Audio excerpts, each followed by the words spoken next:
I'm excited this afternoon for our presentation on resilient marriages. My background is in marriage and family therapy. I'm Jim Berg. I am the psychology member of the board for Ocamper. With us today we have Susan Hansen, who will be presenting on the resilient marriage and overview. She is a wife and mother of 3 and grandmother of 3.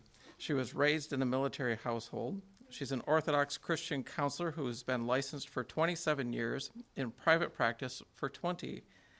She specializes in the treatment of couples and families, has been trained extensively in the Gottman method of couple therapy, including with doctors John and Julie Gottman. She works toward a goal of helping couples build godly homes and families. Her additional experience and training includes mental health and recovery for medical professionals, divorce recovery, career fulfillment, professional advocacy, and addictions. She often consults with clinicians on difficult cases. Under the supervision of her priest, she teaches an adult Sunday school class called Contemporary Issues in Orthodoxy, and she attends the Orthodox Church of St. Stephen, Protomartyr in Longwood, Florida. She was chrismated 19 years ago in an Antiochian Orthodox church. Susan. Thank you. Okay, yes, the resilient marriage. So first of all, you learned a little bit about me, and I just took this opportunity to show you the grandchildren. So in defining resilience, several definitions. Resilience is the ability to recover readily from illness, depression, adversity, or the like. Buoyancy, push the beach ball under the water and it flies back up again. Also, the power or ability to return to the original form, position, and etc. after being bent, compressed, or stretched. Elasticity. Has anybody heard the term Semper Gumby? Mm-hmm. Okay, so, all right, in the Marines, they say Semper Fidelis, Semper Fi, always faithful. Well, the enlisted people say Semper Gumby, always flexible. Okay, so resilience in the military. I do have a daughter in the Navy Reserves. But in marriage, this is my definition, maintaining connectedness. And by that I mean connected is united, joined, or linked. So maintaining that connectedness or returning to it despite the challenges and adversities of life. And as we heard in the plenary yesterday morning, resilience can be learned, and it certainly can be learned in couples. So we're familiar with the wedding at Cana, very traditional icon, and here's a modern wedding, actually my daughter's wedding. Big fat Greek wedding in Tallahassee. So we know what weddings look like in the Orthodox Church. But in marriage is a part of our theosis, if marriage is what you are called to. And it's because of the sandpaper effect, okay? In marriage, in parenting, any situation that you're in where you're close with other people, certainly this would happen in monasticism as well, you learn things about yourself that you probably would not have found out about otherwise. It's pretty easy to be virtuous and not offend anybody if you're all by yourself. But when you live close to people, you do things that annoy each other, and then you find out about all kinds of things about yourself. So why is that? Well, first of all, when we come into marriage, we have a level of trust and expectation. And people criticize this romantic notion of marriage, but in Orthodoxy, we are taught about love and trust and things like that, and hopefully we have learned something about picking somebody to make a life with. Not always, but oftentimes. But our woundedness and our sensitivities are easily triggered. We have a certain way we want to do things. We expect everybody should do them that way, and we find out that's not the case. The passions come into play, and addictions of any kind become known or magnified in a marital situation. So it could be the chemical addictions, it could be what we call process addictions, gambling, eating disorders, spending, all the things, the compulsive things that someone might do, too much time in media, And it's hard to hide these things from our spouse. So I'm going to be talking about the resilient marriage, but along the way, I'm going to be talking about the non-resilient ones that need to be taught how to become resilient. I'm also going to be talking about some special information for clergy, for medical professionals, mental health professionals. But in working with couples, we must deal with emotion. Okay, some of the older theories of couple therapy, let's just calm down this emotion, just don't fight, don't argue, fight fair, different concepts like that. But Gottman and Levinson's longitudinal research shows that the nature of emotional interaction predicts what will happen in a relationship. Okay, and people who stuff emotions, they're going to come out somewhere else. I'm just not going to deal with this right now. I'm going to stuff it inside. And then what happens is, sometime when they're vulnerable, something triggers, and then there's a bigger explosion than there would have been had they dealt with the emotion at the time. So in couple therapy, and you heard I'm a practitioner of Gottman method couple therapy. I'm a purist. I've been to 10 Gottman trainings, including 3 with John and Julie Gottman. And in their research, they learned, first of all, couples need to downregulate the negative affect and its escalation during conflict. And what that means, dial it down, learn how to calm themselves down, learn coping strategies for those heavy emotions in conflict. Oddly enough, they need to increase their positive emotions in conflict. Doesn't that sound weird? A couple are in conflict. Well, they have to learn how to talk to each other, and I'll be going over some more of this.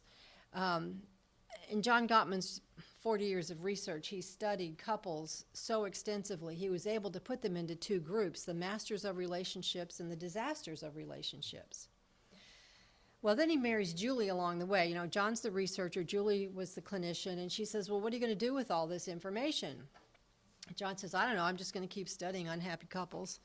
And she said, well, you can't do that. You have to make a therapy based on this information to teach the disasters of relationships how to become masters of relationships. And this is part of what we do work on with couples. We also need to help couples increase their positive affect outside the conflict.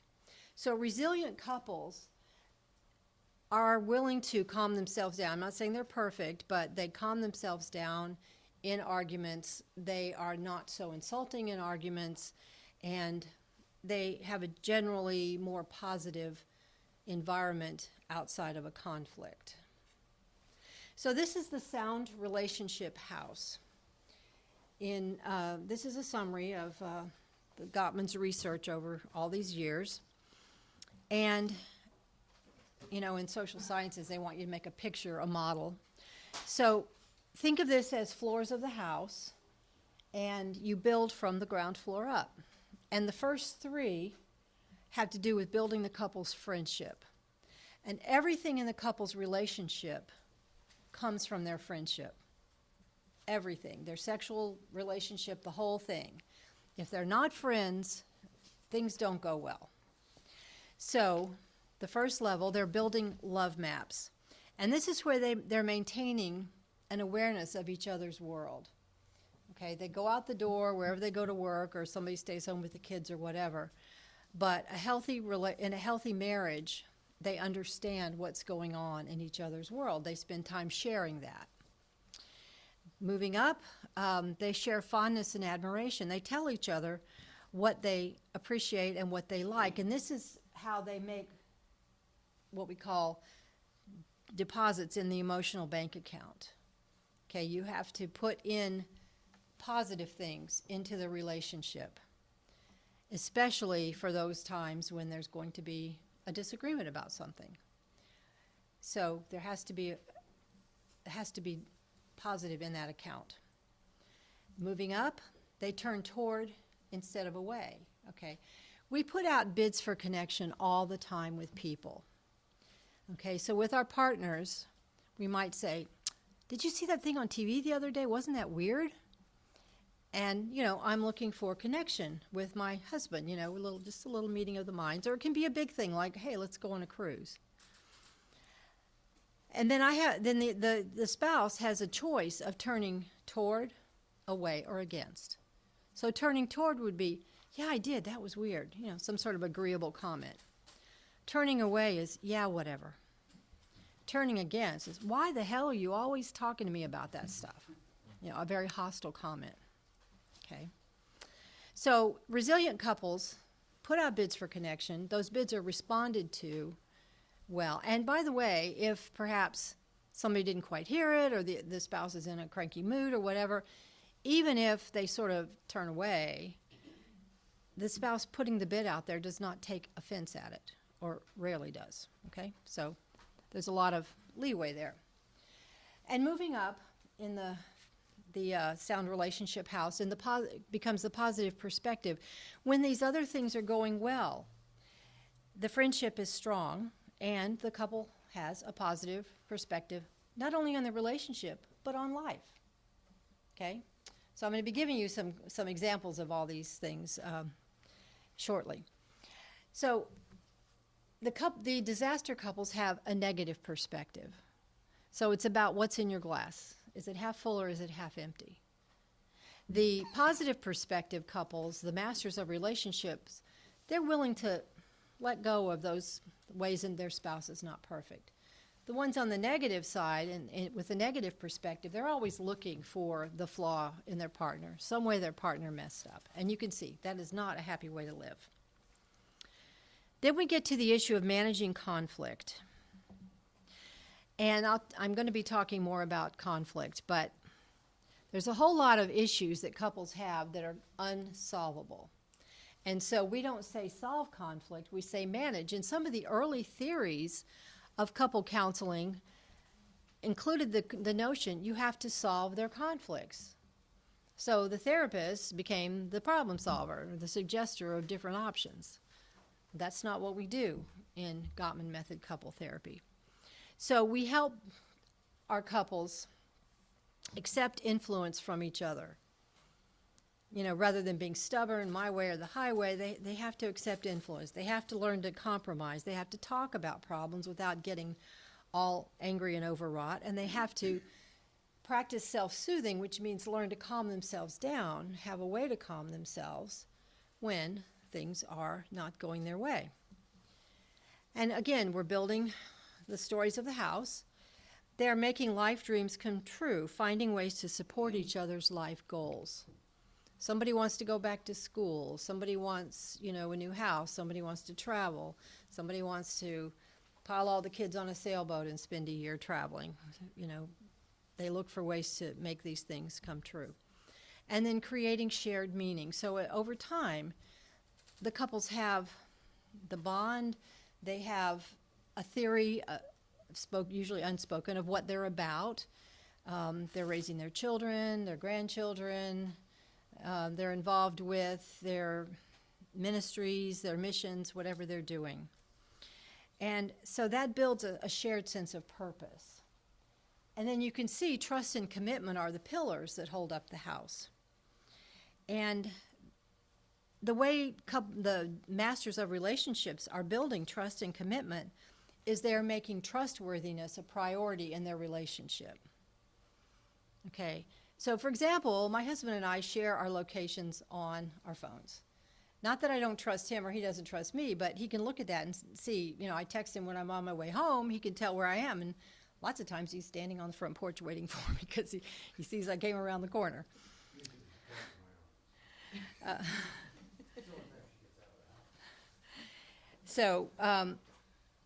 And the Gottmans have a saying, small things often, okay? There's not one big thing that repairs all this. It's got to be all these small things often. It's a great motto for a couple. And one thing that's really critical as far as trust and commitment and avoids affairs is not making negative comparisons of their partner, okay? That's a whole nother presentation, affairs and repairs of affairs. But affairs start when people are making negative comparisons of their partner to others, and they're idealizing someone really they barely know. It's easy to think negatively about someone you know well because you know their flaws. So my husband is a lyricist. Raise your hand, honey.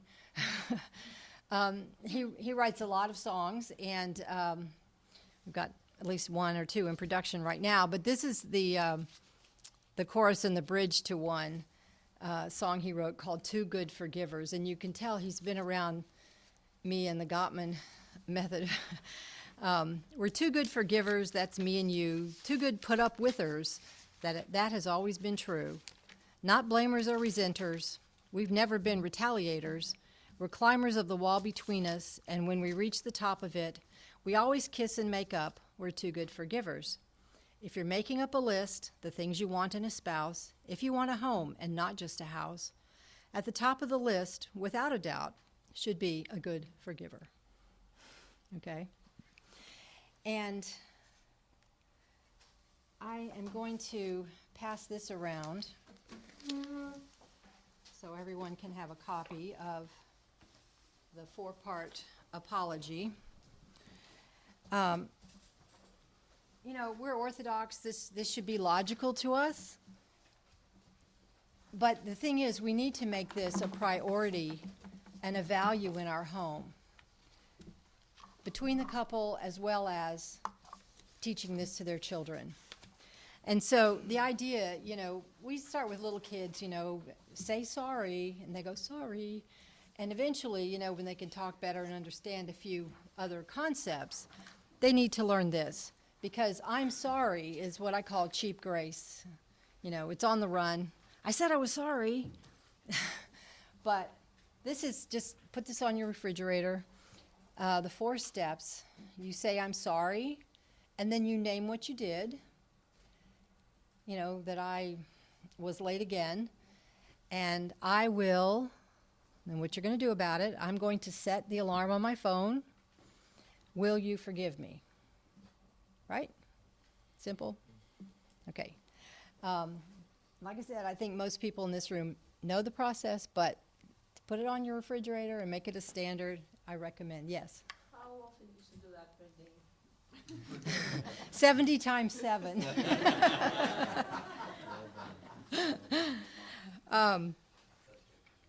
And this is not particularly a Gottman thing, although this goes right into the Gottman method, but this is a simpler one that I start with when people are earlier in the process.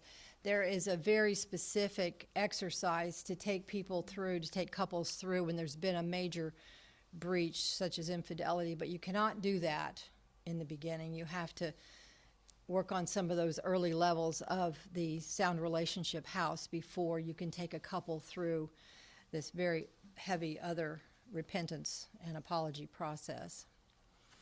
So I said that there are all these things that couples disagree on, and I call it that pesky 69%, okay? These are issues that the couple will never resolve.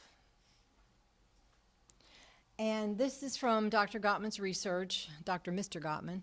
He found what they did was they would give these questionnaires to couples, you know, basically finding out what their disagreements were.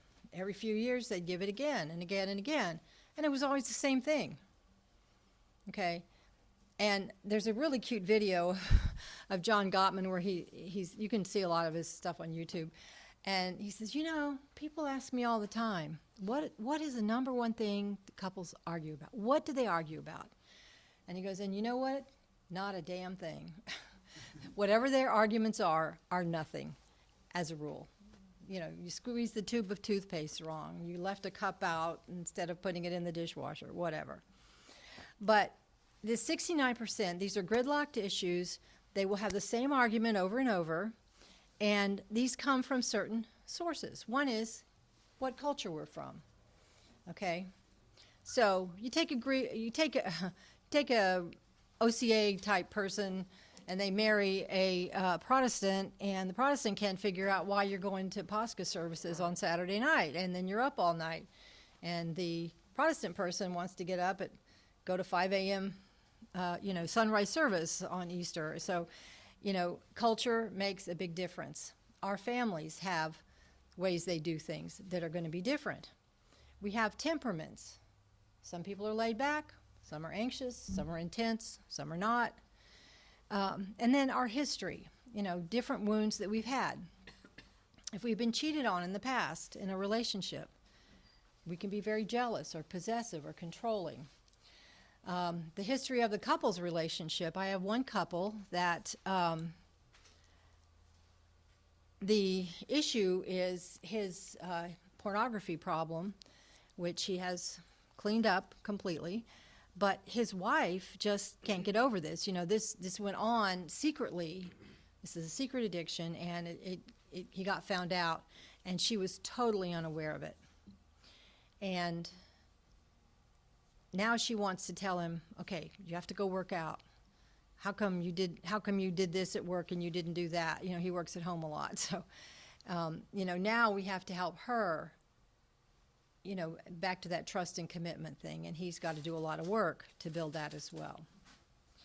So, again, the resilient couples have ways of addressing the 69%.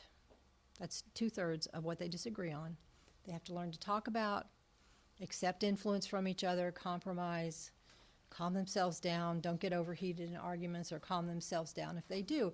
And the masters of relationship, the resilient couples, know how to repair, how to come back and say, I'm sorry, or how to say, okay, I'm getting overwhelmed in this argument. I need to calm down. Let's talk about it tomorrow or in half an hour or whatever it is. But they know how to say those words to put things back on track. And again, the bids for connection. The resilient couples respond well to their partner's bids for connection. So there are some problem communication styles, and there are certain things to do instead. How many people have heard of the 4 Horsemen? Okay, how many people have taken Journey of Marriage? Dr. Mamalakis and Dr. Joannides course that's taught in the Greek Orthodox diocese. He talks about the 4 Horsemen in there. My daughter, the one you saw the wedding picture of, she said, yeah, Mom, he knows, Father Rob, he does the Gottman thing, it's all in that book, that he went over with us. So every time I hear about something to do with marriage and orthodoxy, I buy it. I have so many things from St. John Chrysostom to this Journey of Marriage and so forth. But again, the problem communication styles that come up is that same argument over and over. Now, I want to say something. How many people in here are clinicians, counselor types? How many people are clergy? Okay. What I want to say is you really need to look at this article. When we're finished, I will hand you the copy of these, the PowerPoint slides. But get this article. It is a good summary of the book that Jacobson and Gottman wrote. You don't have to read the whole book. But it's called Anatomy of a Violent Relationship. Excuse me. And it just lays it out, what these violent people do and how to know when you're working with one of those. And I've had a couple therapists who've contacted me to discuss difficult cases. And these 2 I'm thinking of, one of them says, well, I don't know, he wants to get back with her, but he chased her in his car through the parking garage, where they live, and, I'm going to sit down with them and negotiate when they should share the kids, and I'm going, whoa. You are dealing with an extremely violent individual. You should have nothing to do with this relationship. It will never, it will not go well for you or them. And once she read the article, she referred them to domestic violence shelter for her and so forth. Some Gottman trainers that I have worked with, it's a married couple, and so what they do when they encounter one of these, they split the couple up. The husband goes with the husband therapist, and the wife goes with the other therapist, And so then the wife therapist starts working with the wife on domestic violence, making a plan, a safety plan, and so forth. And then the husband therapist, he works with the husband, just kind of saying, well, processing and sort of a Rogerian kind of thing. And, one day it's like, hey, man, she left me. Well, gee, that's too bad. So they handle it very, very carefully because it's an extremely volatile situation. And not only is it dangerous for the therapist, of course, but it's dangerous, for the spouse at risk. So please, if you work with people, read that article. It's a quick way to learn that. So this is the graphic for the 4 horsemen. And again, we're talking about, yes? Before you move on, I think it's helpful to hear you speak that because I know, at least in certain church traditions. Wait, can you wait for the mic? Oh, you'll have to come up here, I think.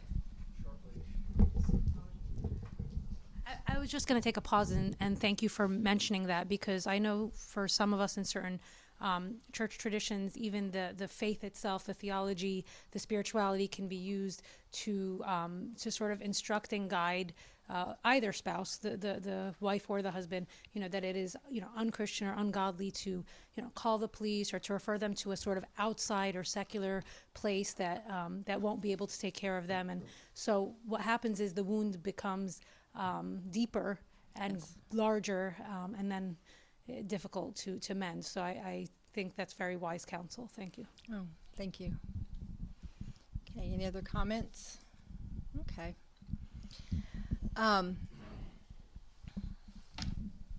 This is about the 4 horsemen. Just going briefly over this. In the left column, you see criticism, defensiveness, contempt, and stonewalling. And these are the negative patterns, and they actually develop in this pattern. Somebody says something critical, the other one responds, what do you mean I'm always late? You were late yesterday. In fact, you didn't even take out the garbage. And then we're on a different topic. So they get defensive, and then the next thing is ups another level to contempt, which is sarcasm, all kinds of things, which I'll go into more detail. And then it gets so heated that stonewalling, the body's physically present, not listening. The other one's talking. Nothing's happening except people are getting more angry. So that is that 4-step sequence. So just to go over this briefly, criticism is telling somebody what's wrong with them. Okay? I don't know why we think we can beat somebody up verbally enough till they figure out what we want. We just need to ask. I would really appreciate it if blah, blah, blah. So the idea, too, is to use a gentle startup. And this, remember when I said in conflict, the resilient couples have less negative emotion. They might be in conflict, but a resilient couple hopefully will say, or if they don't say it this way, they have to do a repair later. They'll say, I am feeling really upset, because I see these dishes out on the counter after I just did all the dishes, and I would really appreciate it if you would clean up your dishes, when you finish your snack. Okay, you say it nicely, you say it gently, a gentle startup. Instead of, I can't believe you did that again, that kind of negativity only escalates. When defensiveness, as I said, is a way to try to ward off an attack. Somebody is telling us something we don't want to hear, and so the antidote to that is take some responsibility. Yes, you're right, I was late. I was late, I'm really sorry, and then I'm going to set the alarm on my phone, and hopefully that won't happen again. Now, contempt is the worst. Contempt is the most corrosive. Contempt is when I am coming at my spouse with a position of superiority and telling this person, I'm not only criticizing, but putting them down, okay? And it also includes sarcasm, eye-rolling, huffing and puffing, things like that. Well, the antidote for that is to overall build a culture of appreciation, have lots of deposits to the emotional bank account where we really wouldn't think of being contemptuous of our partner. Stonewalling is when someone gets so overwrought emotionally, they can't really process anything. They've got all the fight or flight syndromes running around, hormones running around. And when you get two of these, it's very interesting. I use pulse oximeters in my office, those little oxygen things, and it has an alarm, and I have it set at 95, and when their heart rate goes over 95, it goes beep, beep, beep, beep, and that's when we know we have to do some self-soothing, and many people need to learn that. But in John Gottman's research, these are the four horsemen of the apocalypse, when we observe a couple having a conflict discussion, we can tell in the first few minutes if they're at risk of splitting up by, are we hearing these things? Okay, these are especially the worst. So resilient couples, if they do this, they repair, they stop themselves pretty quickly before there's too much damage done. So for clergy, okay, how to identify troubled relationships? Well, if you hear it in confession and counseling in confession, then yes, you know it's a troubled relationship. But by observation, you can look at how they speak to each other. Is there sadness there, anxiety that you're not really seeing another reason for? Outright hostility toward the spouse. I'm thinking of people who may sit far apart from each other at church. Never see them really together. They just kind of go their separate ways. Not able to connect with God. There could be a marital issue at the bottom of that. Just an overall lack of joy. And excessive self-depreciation, deprecation, and taking too much responsibility for the marriage, which is the classic codependency. You know, if I were just more of something, then my spouse would be nicer to me. You know, we wouldn't argue and so forth. And so they feel over-responsible when it's about two people. Also, you can observe their children. Of course, children will tell you all kinds of things, especially the younger ones. And children's behavior and play, because they will often play out the arguments that their parents are having. And then others may come to clergy and say, listen, this couple over here is in trouble. And so some of the solutions, of course, if they ask for pastoral counseling, great, that's a good start. Some sort of counsel that you give them in confession, some homilies that pick up on some bits and pieces of what they need to hear, if they'll hear it. Workshops or seminars on marriage. It can be educational, which means, you know, somebody standing up in the front and saying couples should do this and couples should do that. Or experiential, where you talk a bit and then they break up into, you know, couple groups and you've given them an exercise to do and they do that with each other. I really like this one of increasing and enhancing parish social activities. Just spread the love. Monthly socials, which we have at our church. There's a group of parents at our church that all had young children. They all got together just sort of spontaneously. You know, it's like a couple families, and then they found another family and brought them in, and they just kept collecting families until they had to break it into two groups because of having a big enough house, not only for the parents but all the kids running around. And they really ministered to each other, and some of them, at least one couple, got referred to me in the process because of, you know, as everybody got to know each other better, they disclosed what was going on and started getting some more help. Were these social? Was it sort of just a social gathering, or like meeting? And was there a structure? The to parents it? of young children. Yeah. They started out as, you know, a covered dish, I think, on, you know, Sunday night, once or twice a month, and then they did some sort of programming. I mean, I was never there. I just heard about it from another therapist in our church who has young children.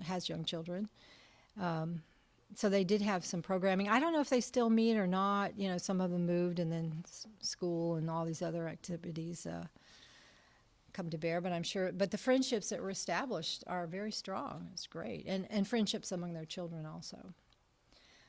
Men's groups. My husband started a beer drinking group. So, It's just. we drink good beer, so we don't drink a whole lot of it. You know? Right. We go to a really good craft beer pub, and you know, and it's called the St. Arnold of Metz Society. I Can we get encourage you the to all microphone? start one in your parish. Normally, it started off as being a men's group, but women can keep men out of their groups, but men can't keep women out of theirs. You understand what I'm saying? So we have women that come to it also. But it's just a good time. And usually you go to these beer pubs, and there's different tables with all the same number of people from the same age group. But we've got people from all age groups, from people in their 70s all the way down into their 20s. And so it's a really interesting mix, and we always say a prayer. And if there's a clergy there, they bless the food and drink and all of that stuff. And then we sit down and we have a good glass of beer, and they even serve wine there if you want that. But it's a good time, and people look forward to it. It's St. Arnold of Metz. He's the patron saint of brewmeisters and breweries. Okay, and also now that has been, at least for several meetings, I want him to answer this too. For several meetings, though, Father turned it into a true men's group and meeting at the church, and you'll have to sit with them too. We're doing the Lion-Hearted program, and that's really good. It's really good. And so we bring craft beer in and watch the video and talk about it while we're drinking beer. Yes, all things in moderation. That's right. But that's brought in different. One more thing. Yeah, and because we share a common cup, we don't mind passing each other's glasses around because we've already shared the germs. they sample each other's beers and stuff. But anyway, that's about the love of the parish. No. One, maybe two, but they're good beers. It's like, I usually only drink one because I drink Imperial Stouts. The Imperial Stouts have a high alcohol content and a high hops content. And hops is a muscle relaxant, I will tell you that. I'm a Okay. massage therapist, and that's funny too. And I prescribe beer to all my patients. Okay, so the point is that it's about sharing the love, and we have brought people in, and actually it gets to be kind of pan-Orthodox too, because there's some deacons from the Greek church have been there, and I think the Romanian church, and so it's. One more thing is, in this pub that we usually go to, we brought in a consecrated icon of St. Arnold of Metz, and it's sitting right above one of the coolers in this place. Yes. Okay. So there's a little. If anybody ever asks why it's there, I think the people at the place have some explanation for it. So for clergy, when to refer? First of all, a simple metric: how much of your time are they taking? Now that is not a cold-hearted consideration, but it is one way to think about it. I used to teach at the Institute for Professional Youth Ministry, which was part of the Episcopal Church in the Orlando area. And I taught all the risk management stuff. But this is one way to look at it. If you have a couple who is intensely taking a lot of your time, you probably need to refer them out. They're complicated, and you have a whole bunch of other people to take care of. And then we want to think about, what is the risk to the couple? Are they getting ready to split up? Is there, what is going on there? Is there mental health? Is there substance abuse? Whatever. What is the risk to their children? Large, loud fights, what's going on there. Now, I've had clergy tell me, well, if they'd only do what so-and-so says, Christ, St. John, this priest, this book, this seminar, whatever, if they'd only do this, they'd be fine. But Dr. Mamalakis, we were talking yesterday, and he said, what he tells his seminary students, look, basketball, it's just put the ball in the hoop. Okay? That's like, just do what Christ says. Basketball, put the ball in the hoop. Well, we know there's way more to basketball, becoming a good basketball player, than just telling somebody to put the ball in the hoop. There's training, there's coaching, do it this way, try this, tweak that, there's all of that. So similar with marriage and helping couples become resilient. So medical practitioners, do we have any medical people in here? Okay, great. I will pass this around for anybody who's interested. This is an article I wrote several years ago. It was published in this medical news, which went to, it goes out to primary care. It's about substance abuse. But Medically, if you're getting vague complaints, getting stress-related disorders, headaches, digestive, lethargy, sleep disturbance, that doesn't seem to be getting any better, there could be something going on at home. Also, substance abuse. If you're finding substance abuse in your clients, in your patients, it's affecting their marriage and their family. At least 10% of your patients are substance abusers, whether you realize it or not, and I suggest more than that is 10% of the general population. So if people have various complaints, physical complaints, they're going to be in the doctor's office more frequently. And so also for the medical practitioners, refer them to mental health services when they bring you issues that are beyond the scope of your specialty. I mean, you're not responsible to fix everything, but especially primary care, people want to sit and talk to you about what's going on oftentimes. Also, your function. Okay, maybe you are mental health trained, but that's not your job in the clinic where you work, or your schedule. So there are always practitioners who can help support you in getting these people what they need. Now, the emergency department, my daughter works in one of those. Of course, we know, do we have any emergency people here? Domestic violence, that's one thing they're trained to look out for. And they usually have printouts that automatically come out on their documents that they get sent home with. Includes all kinds of resources. But you can watch how a couple behaves with each other, watch the addiction pattern, the classic codependent couple where one's the user, the other's the enabler. You can refer the codependent person to Al-Anon, Nar-Anon, Gamma-Anon, all those family groups. They need to have a list of resources, and sometimes your smaller hospitals don't really have a good list of resources. It's something my daughter runs into. There's one good addiction doctor in a wide area, so she's got to refer everybody to that person, which is fine if they can get in there. But then just telling them the old-fashioned truth, which is what my daughter often does, is just tell them the way it is. You're helping your daughter keep using drugs, and this is what you have to do to stop, and it doesn't matter if she cries. She actually had a patient recently who came in, an older woman, drug-seeking, and when she walks, she could hear this woman saying, "And I don't want that Dr. Hinchelwood." This is in South Carolina, but that is my daughter, so she was the doctor. And so my daughter comes in the room, and the woman's kind of muttering, and she says, "I'm going to kill myself. I am going to kill myself." And my daughter says, "Well, why? What's going on?" She says, "I'm going to kill myself because you're my doctor, and you won't give me what I want." And that's the first time she's ever, that's the first time she's ever had anybody tell her that. So mental health practitioners, couples come into counseling, obvious. Be careful of a married couple, a married individual who's complaining about depression, anxiety, and sleep disturbances, obviously complaining about their spouse. But even if couples are not your thing, you need to be aware of a person in a relationship so that you are not counseling them, "Oh, go for it, be all you can be," or whatever, when they want to go off and do something that will cause problems in the marriage. So to help couples become resilient couples, the therapy needs to be dyadic, not didactic. Didactic is teaching them. It's when the therapist tells them you should do this and you should do that. But dyadic is when you give them something to do in the session and they are talking about it. And, as a therapist, I'm coaching them through it. So this is a list of the different things that kind of therapy needs to include, which you can pick up on your handout.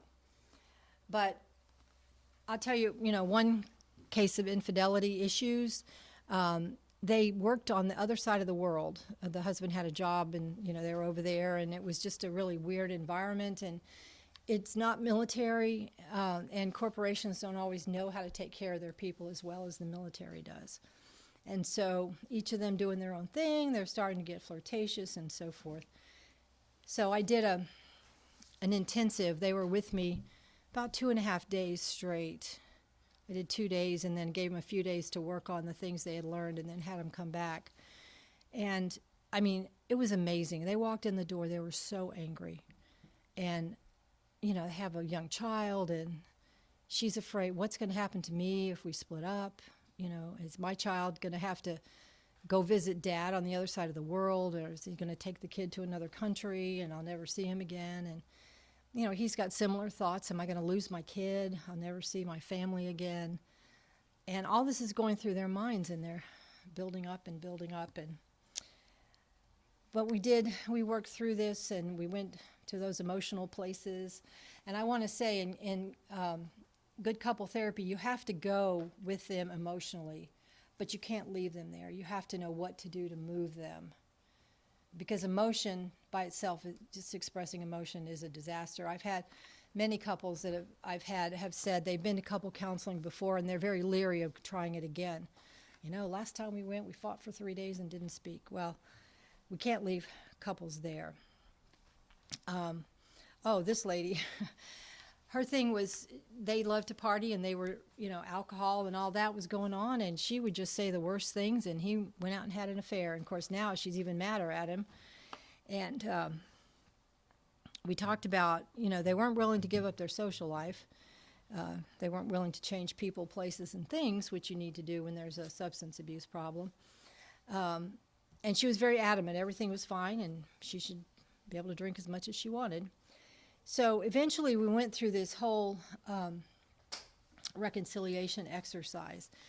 And he said what he was going to do is going to keep more in touch with her, be more open with her, and he would never see this other woman again, and, all these things.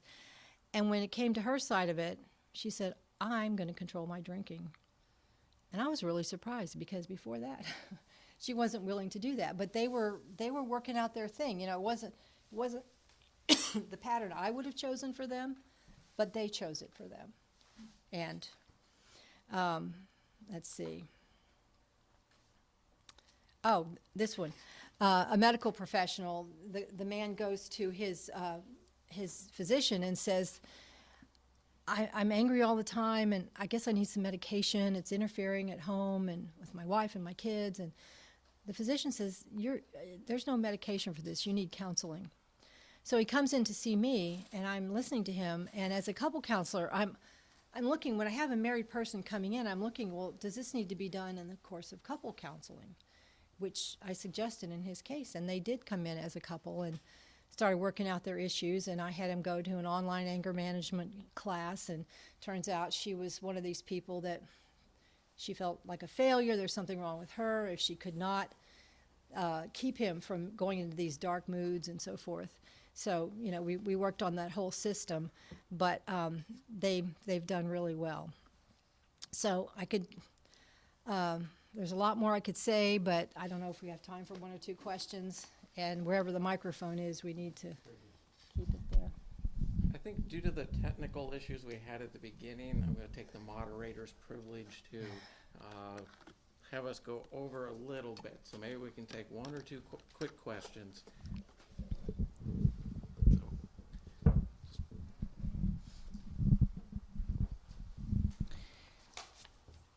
How do you handle it when you are working with an individual and you realize that it's a couple's issue and they say, my partner won't come in?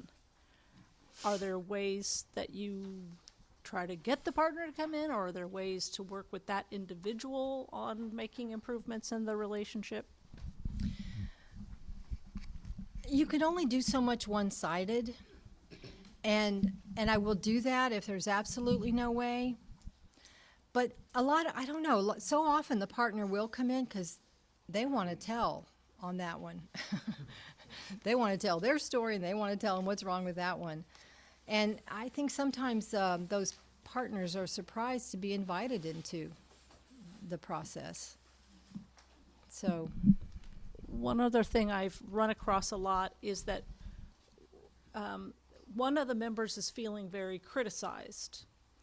And when I talk to the partner, it is not their intention to be critical or to, they don't feel necessarily hostile. Their impression of their own behavior is that they're being helpful, right? I know something that I want to share with you, and if I just, encourage you in how to drive, you're going to be so grateful, and they're surprised that their efforts to be of assistance are not received warmly. So I'm curious how you talk to them about that. Well, there are certain exercises that we do. One of them that I really like is the stress-reducing conversation. And we do this in the session. They take their handouts home. Hopefully they'll use it there. And in the stress-reducing conversation, the idea, now this is a little bit different here, but stress from outside the relationship impacts the relationship. So if they will deal with the stress, talk about it, get it out of the way, then they can have, their nice, happy home. And so I would have them do this kind of similar conversation where one person is a speaker, one is the listener, and the listener cannot give any advice, only listens, and they're going to switch roles, but the listener has to listen and ask open-ended questions to be sure that the speaker feels understood. So I would start with the one, the driver, and how the driver feels about being told these things. And you do, the reflective listening. I say, okay, can you reflect back? What I heard you say is that, when I tell you about your driving, it makes you feel blah, blah, blah. And then the listener says, do you feel understood? And if they say yes, then the listener says, would you like advice or problem solving? And if the speaker says nope, then that's it. They switch sides. And then the one who's giving the driving instructions can explain all that, their side of it. So that's one example. Any other questions? Yes. Microphone.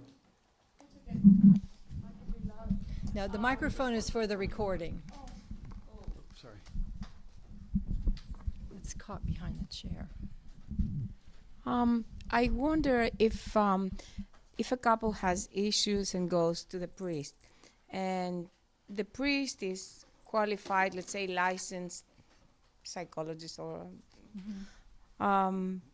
should they stay there for therapy, or it's better to be referred outside of this?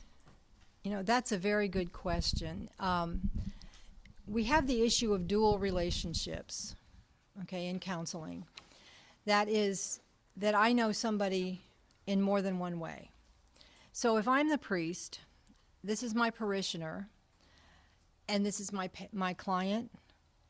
Well, if I have to say something in therapy that would offend in some way, my patient, what happens to that relationship with the priest? So the patient is saying, well, I thought you were my priest. But so it's very tricky and needs to be well thought out. And which relationship is more critical? The priest is more critical, because you can find another therapist, but can you find another confessor in your city, in your town, in your, lots of things to think about. That's a very good question. And I thought it's not that I thought only this, because I'm a counselor. Sometimes I face the problem that the child comes to me and says certain things, but it comes in an area that I have to refer, because it's multiple interests there. Let's say, fine, and they have to go to different settings. So I was wondering what's happening in the religious setting. That's a good point. Thank you. Thank you. Yes. I just wanted to confirm what you said from personal viewpoint. I happen to be a clergy and a psychiatrist as well, a licensed psychiatrist. So I run through this dual problem a lot, Yes. every day, on Yes. a daily basis. It's very true, and sometimes it comes in the way of the relationship between me and my parishioner a lot. So I always make that point very clear, that it's better to keep one of the two roles rather than the two together. Thank you for that. Thank you. Okay. Anything else? One more? Okay, this is one more. I'm a mental health therapist, and my husband is studying to become a priest right now. And one thing that I know is that for both of us, having done our own work is so important, and especially so for and I know people in most of the psychology professions do supervision, do their own counseling. I'm just curious, like maybe I'm assuming that priests here are people who are pretty self-aware and who have done work if they're at a conference like this. But for clergy or for those people in power how do we encourage them to do their own work? Or because if priests aren't doing their own work, they can't really, suggest to their parishioners that they do that. Parishioners aren't going to take that very seriously. And I'm thinking, especially for men, where there's a lot of resistance to therapy or to getting that kind of outside help. I don't know exactly what my question is, but I'm just curious, Well, do we have So any how to clergy address that? responses to that Yeah. question? Because I think that the seminaries seem to be quite savvy, having psychologists on faculty and staff and so forth, but he's got an answer or comment. Well, I've been a clergyman, a priest for 12 years, and a graduate student in the clinical mental health counseling program for the past 2.5 years. So graduating this December and hopefully getting a license in early next year. What I found in my practice with my community, the Russian Orthodox Church, is a lot of people have a stigma towards counseling. So when I bring it up, they sort of either turn away or sort of shun me somehow. But if I bring it up in a pastoral concept or setting, it seems to flow a little more easily. Then again, having completed an internship last summer, I found that in a clinical setting, my patients, my clients would open up so much, whereas in church, accepting a confession, they wouldn't even scratch below the surface. So I'm seeing two ends of the spectrum, and I myself am open to suggestions as to how I can bridge the gap there or advocate for the counseling profession and also integrate the pastoral concept into the whole psychotherapy profession. I think this is stimulating a lot of good discussion. I think we're going to have to take it up in the hallways and maybe next Ocamper 2018. But I want to thank everyone for being here. Thank And you. you're welcome.